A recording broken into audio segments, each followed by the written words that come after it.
뉴스파이팅 배승입니다. 3부 시작합니다.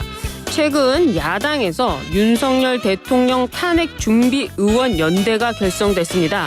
민주당을 비롯한 4개의 당 12명의 의원이 참여를 했는데요. 이와 관련해서 복귀왕 더불어민주당 의원 연결해 자세히 들어보겠습니다. 나오셨습니까?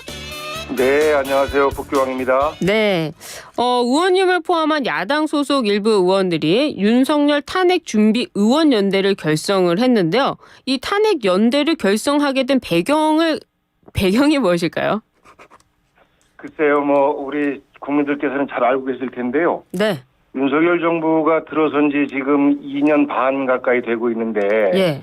저는 개인적으로 당이 다르든지 어쨌든지 간에 성공한 대통령이 되기를 간절히 바랬고, 국민들의 마음을 사서 그 5년 동안 정말 대한민국이 한 발짝 앞으로 가고 국민들의 마음도 하나로 모아지기를 바랬었습니다. 네. 그런데 그동안의 행보를 보면 윤석열 대통령은 민생과는 전혀 거리가 먼 행보를 하고 민생이 원하는 것에 오히려 반대로 가고 경제도 파탄이 나고 있고 여기에다가 지난 8월 15일 광복절 때 반헌법적 인사들을 주요 요직에 앉히는 그래서 과연 윤석열 대통령이 대한민국의 대통령이 맞는가라는 의심을 우리 국민들도 하고 있고 이런 정서 속에서 이미 시민사회 속에서는 윤석열 대통령 탄핵 준비 모임들이 많이 결성이 돼 있습니다. 그래서 국회 차원에서도 이런 국민의 정서에 일정 정도 응답을 해줘야 되는 것 아닌가라는 문제의식을 가진 의원들이 탄핵 연대를 결성하게 됐습니다. 그래요. 말씀하신 그 민심과 관련해서 민주당에서 심리적 정권 교체가 시작됐다 이런 표현까지 썼는데요. 본격적으로 대통령 탄핵에 나섰다고 봐도 될까요?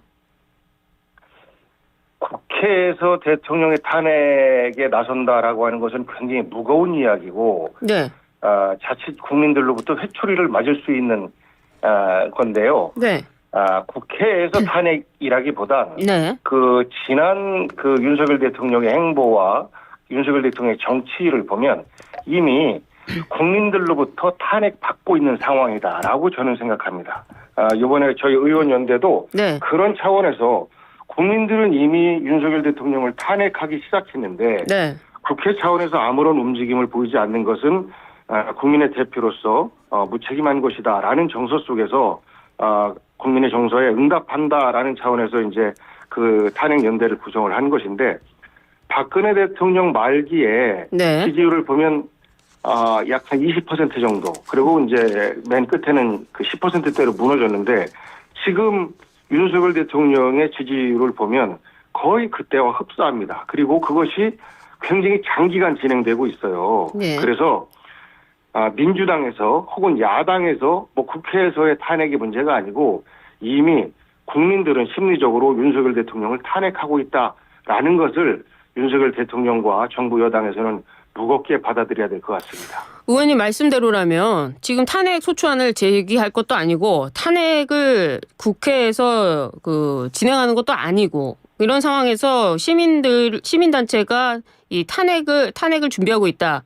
그것과 그렇다면 다른 게 뭡니까? 이 국회의원들이 탄핵 연대를 결성해서 얻는 이익이 뭐죠? 윤석열 정부에 대한 강력한 경고가 되겠죠. 국민과 국회와 함께 예. 윤석열 정부의 실정에 대해서 탄핵할 준비를 하고 있다라는 경고를 예. 윤석열 정부가 이것에 대한 정치적 반발로 답할 것이 아니고 우리 정부에 어떤 문제가 있는지를 돌아보고 국정 노선을 바꾸고 전환을 한다라고 하면 탄핵이라는 이 단어는 자연스럽게 사라지지 않겠습니까? 그런데 그렇지 않고 있잖아요. 국민의 지적과 야당의 지적에 대해서 오히려 정치적으로 반발하는 쪽으로 나서고 있으니까 계속해서 정치가 강대강 대치만 하고 있는 것 아닌가 싶고요.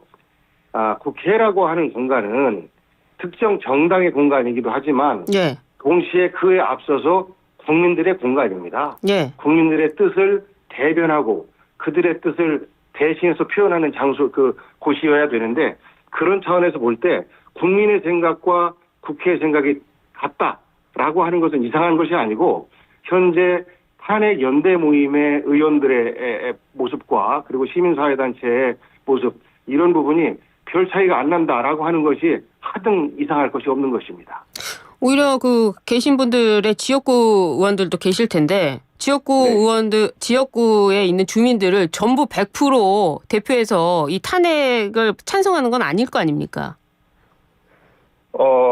윤석열 대통령이 100% 지지를 받아서 당선된 것이 아니지 않습니까? 마찬가지 아닙니까? 마찬가지로 예. 저는 충남 아산 갑이라고 하는 곳은 굉장히 보수적인 곳입니다. 예. 그리고 이번 탄핵연대에 참여한 박수현 의원 같은 경우에는 충남 중에서 가장 보수적인 지역 중에 하나인데 네.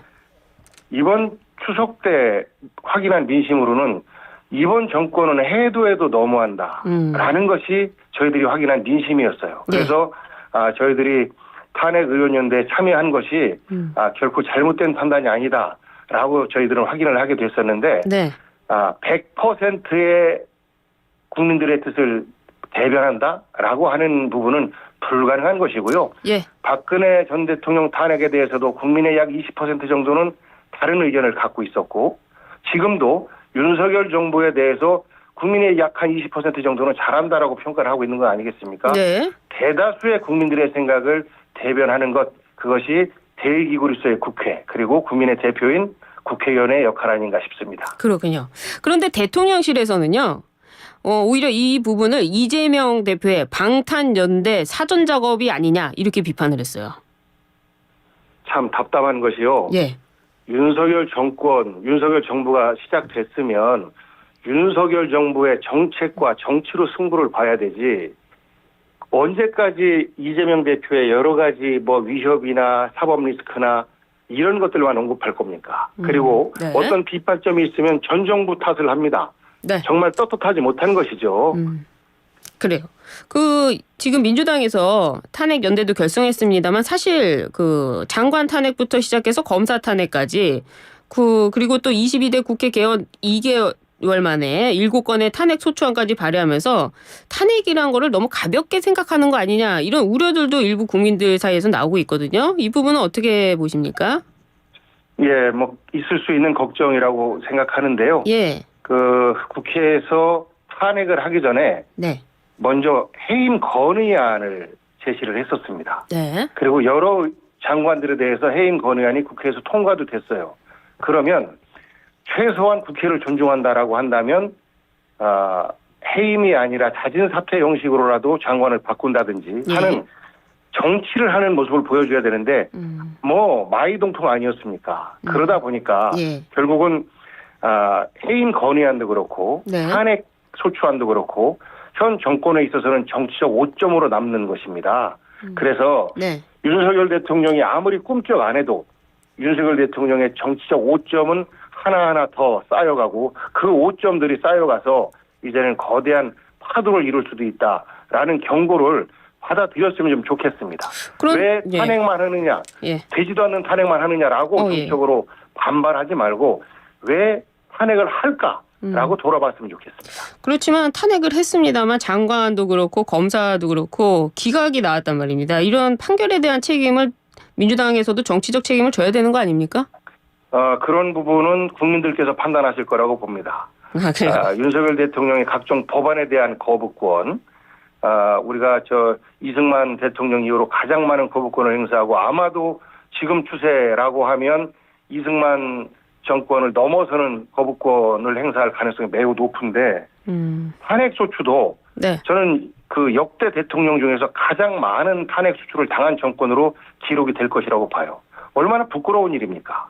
저는 지금이라도 이러한 국회의 행동이 단지 국회 반발로만 보지 말고 국민의 정서가 담겨져 있고 그 국민의 정서를 어떻게 하면 풀어드릴까라는 차원으로 이런 탄핵을 바라봤으면 하는 바람을 갖습니다. 네, 말씀하신 대로 이 탄핵은 양면이 있는 것 같은데요. 청취자분들이 판단하시리라고 보고요. 민주당은 계엄령 준비 의혹과 관련해서 서울의 봄이라는 이 대응팀까지 꾸렸습니다. 아직까지 제시된 근거는 없어 보이는데요. 어떻게 보십니까? 민주당 내에서요? 그렇습니다. 구체적인 어떤 증거가 있다라고 말씀드리기는 좀 이르고 다만 국방부 장관 김용현 장관을 비롯해서 특정 충암고등학교 인맥들이 주요 군 요직에 배치가 되어 라고 하는 것은 자칫 지금 거의 심리적 탄핵 상태인 윤석열 대통령이 실제 탄핵으로 진행이 될 때 그 탄핵을 막을 수 있는 유일한 방법은 군 통수권자인 대통령으로서 계엄령을 선포하고 그 군으로 힘으로 탄핵을 막는 길밖에 없는 것 아니냐라고 우리 국민들이 먼저 걱정하고 먼저 계엄 가능성에 대해서 그 차단을 해야 되는 것 아니냐라고 요구를 해오고 있습니다. 그래서 박근혜 정부 당시에도 그런 그 계엄령 시나리오라든지 이런 것들이 문건으로 확인된 바가 있는 것 아니겠습니까? 네, 그래서 문제가 나왔죠. 예. 저는 이 부분도 현실적으로 정말 그 계엄을 준비한다든지 라는 것이 확인된다라고 하면 이건 말도 안 되는 상황이죠. 그럼에도 불구하고 이런 말도 안 되는 말들이 정치라고 하는 공공연한 장에서 이야기되는 것에 대해서 저는 윤석열 정부 스스로, 윤석열 대통령 스스로 자기를 돌아봐야지 이 계엄령 얘기를 하는 국민들의 정서에 또 정치의 요구에 정치의 걱정에 대해서 반발만 하는 것. 저는 이것은 문제를 풀 수 없는 길이라고 생각합니다. 그런데 이번에 국회 대정부 질의를 보니까요. 국방부 차관도 그렇고요. 군에서 그런 일이 없다. 그것은 그 야당 의원들의 망상이다. 이런 표현까지 나와서 뭐 소란이 좀 있었습니다. 구체적 근거도 없이 계속해서 계엄이 만약에 있다면 이라고 주장하는 것도 국민들 사이에서 오히려 불안을 일으키는 요소 아닙니까? 여러 가지 의혹이 윤석열 정부에 많이 있습니다. 그 의혹들은 아마도 윤석열 정권이 끝날 때 사실로 드러날 가능성이 매우 높다라고 생각합니다. 만약에 계엄이라고 하는 극단적 상황까지 가지 않고 그리고 탄핵이라는 극단적인 상황까지 가지 않고 정권을 끝낸다 할지라도 저는 다음 정부 내에서 어떠한 반민심적, 반헌법적 기도를 했는지 저는 드러날 것이라고 생각해요. 그래서 지금 국민들의 생각이 계엄령? 이건 좀 터무니없는 것 아니야? 라고 생각하는 국민들도 계시고 실제 계엄까지 하면 어떡하지라고 걱정하는 국민들도 계세요. 이 두 분들의 생각을 함께 생각해야 되는 것이 이 나라를 운영하고 있는 대통령의 몫이고 정부 여당의 몫입니다. 정치적 공격으로만 폄하하고 차관 정도가 나와서 국회 본회의장에서 국회의원에게 언성을 높이면서 망상이라고 얘기하는 역대 이런 일은 단 한 번도 없었습니다. 그만큼 국회를 업신여기는 모습을 노골적으로 보여온 모습이고 그것이 곧 윤석열 정부가 국회와 국민을 바라보는 자세 아닌가 싶어요. 의원님은 그런 김민석 최고위원이 주장하는 계엄령의 근거를 보신 적이 있으세요? 그 근거에 대해서 김민석 의원조차도 그 근거는 지금 확인할 수 없으나라고 말씀을 하셨지 않습니까? 그럼 아무도 근거가 없는 거 아닙니까? 아무도 근거가 없는 거 아니에요? 그러면? 누구도 현재 그런 정황들이 보이고 걱정된다는 것 아니겠습니까? 아까 말씀드렸던 것처럼 알겠습니다. 걱정이 몹시 되는 상황 아닙니까? 그리고 정치적으로 이미 윤석열 정부는 탄핵을 당한 거나 마찬가지예요. 그 탄핵을 막을 수 있는 유일한 길은 계엄령밖에 없으니 그 계엄령 카드 만지지 마라 라는 경고라고 받아들이면 됩니다. 알겠습니다. 다른 소식 여쭤보도록 하겠습니다. 민주당이 추진하는 김건희 여사 특검법 어제 통과가 됐는데요. 국민의힘이 보이콧했습니다. 어제 국민의힘 대응 어떻게 보셨어요? 저는 국민의힘에서 나름 지혜롭게 대응했다라고 봐요. 그래요? 아쉬운 것은 안철수 의원이 특검법 같은 경우에 와서 찬성표를 던지고 했던데 한동훈 대표께서 제안한 그 최혜병 특검법 그대로 법안이 발의된 거 아닙니까?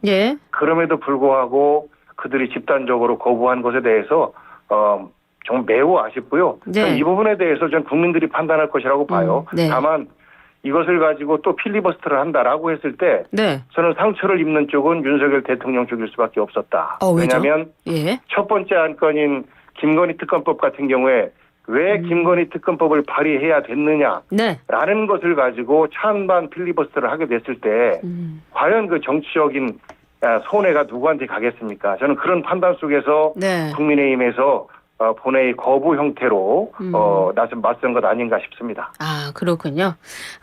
그 관련해서요. 김건희 여사 네. 이 도이치모터스 주가 조작 의혹 이거 벌써 2심에서 방조와 관련한 유죄도 났고요.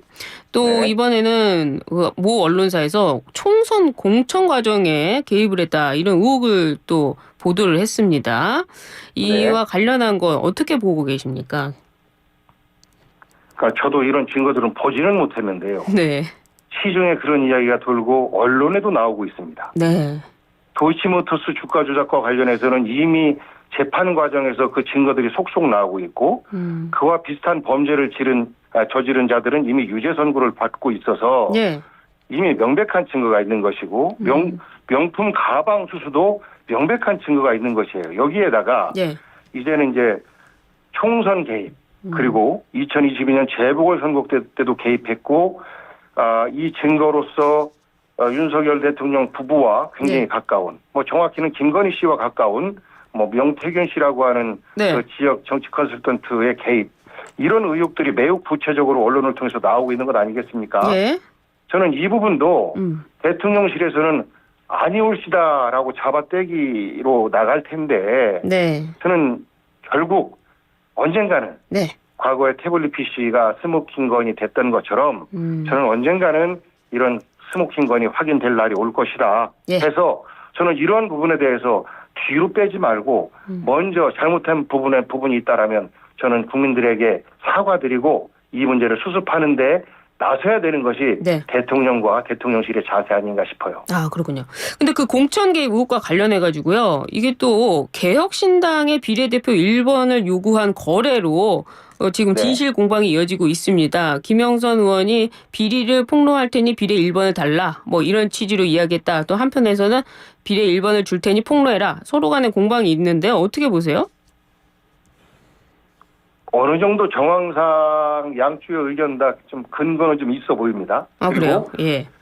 개혁신당 의원 이외에 국민의힘의 일부 의원에서도 나도 거기서 얘기된 그 텔레그램 문자를 본 적이 있다. 네. 라고 그것이 이제 김건희 여사의 구체적인 문자인지는 뭐 명시되지 않았습니다만 예. 그런 뉘앙스로 증언하고 있는 의원들도 많이 있거든요. 네. 그래서 지금 대통령의 지지율이 거의 바닥을 치고 있는데 이것이 좀 더 지나서 그야말로 이제 정권 후반기에 접어 들어갔을 때는 네. 매우 구체적인 근거들이 나올 수 있는 이런 것들이거든요. 예.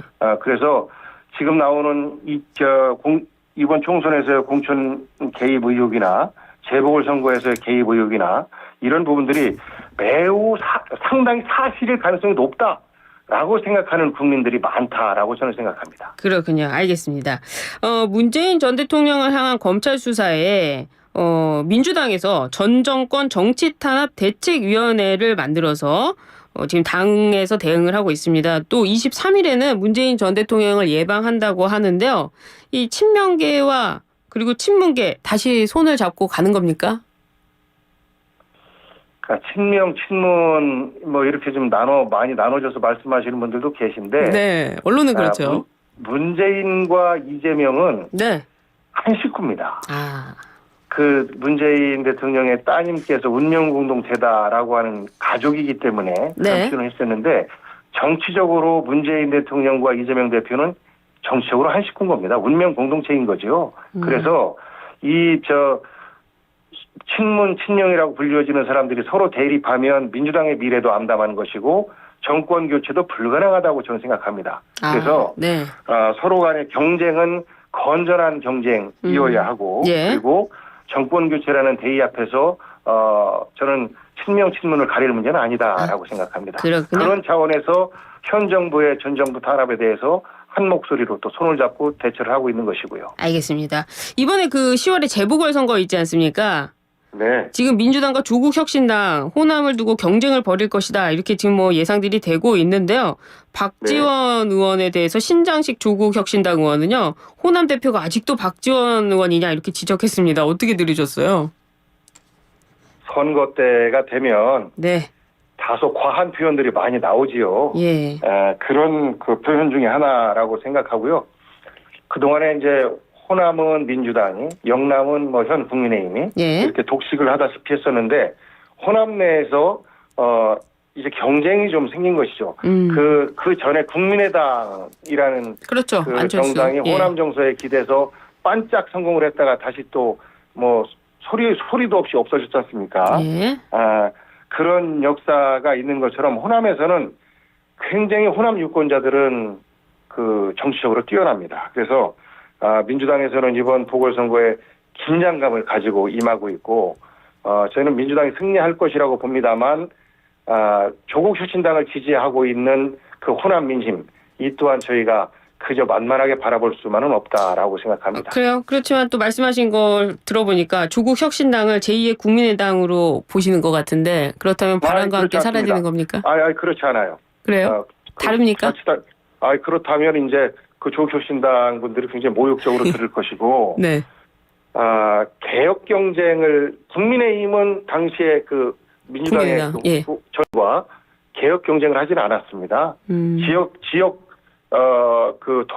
지역의 일종의 누가 더 지역 세력이냐라는 경쟁을 했던 것이죠. 그렇다면 조국 지금은 예. 정치 혁신을 두고 경쟁하는 것이라 그때하고는 좀 비교할 수 없다라고 생각합니다. 그럼 조국 혁신당이 호남에서 민주당을 이길 수도 있다 이렇게 보세요? 저는 그건 불가능하다고 봐요. 그건 불가능하다. 네, 그건 불가능하다고 봐요. 왜냐하면 예. 어느 정도 지지율 예상하세요? 예? 조국 혁신당의 지지율 어느 정도 예상하십니까? 그걸 제가 어떻게 예상하겠습니까? 민주당보다는 낮습니까? 민주당이 이길 것이다 네. 라고 생각하면서 만약에 조국 혁신당에서 유의미한 득표를 한다라고 한다면 네. 저는 그 대목에서도 민주당이 반성해야 될 부분들이 많이 보이게 될 것이다 예. 라고 저는 생각하는 겁니다. 알겠습니다. 의원님 이제 곤란한 질문에도 답변 잘해주시고 너무 감사합니다. 무슨 말씀을요. 지금까지 복귀학 더불어민주당 의원이었습니다. 감사합니다. 네, 고맙습니다. 네. 방송에서 복귀한 의원께서 언급하신 윤 대통령 지지율 20%는요. 한국갤럽이 지난 10일에서 12일 무선전화 가상번호에 전화조사원 인터뷰 방식으로 진행한 정례조사 결과입니다. 자세한 내용은 중앙선거 여론조사심의위원회 홈페이지를 참조하시면 됩니다.